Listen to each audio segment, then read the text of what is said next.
Жақсы нәрсе ғана жаса саған жағады екен, иә дейді. Енді кім комментарий жазып отырған?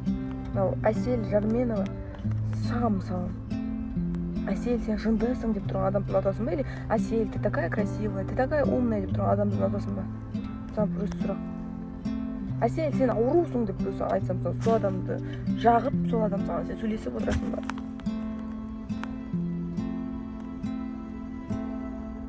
Рахмет. Маған дауыс берген, маған мені қолдаған байланысты.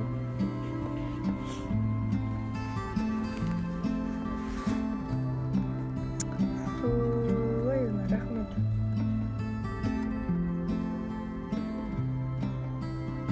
Сағынышқа бағынып қиналып. Шерханның Қосарқа барған кезінде уже 1 жыл өтті ғой, ойының пайдасы.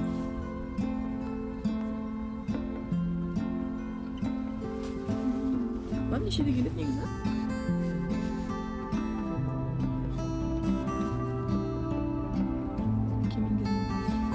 Кемеңгер деген кім? Ол Қыз жібек пен Төлегеннің кейіпкері ме?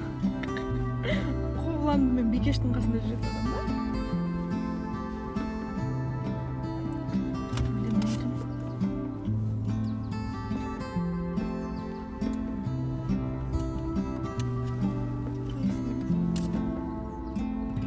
Ой, Аллах. Денеңізге тұрып қалдыңыз ба?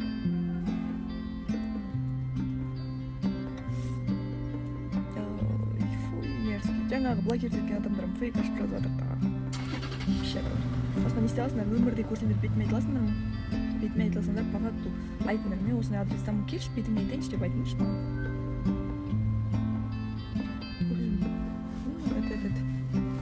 Андай Мисс Мира сол кездердегі конкурстарда коронасы бар ғой.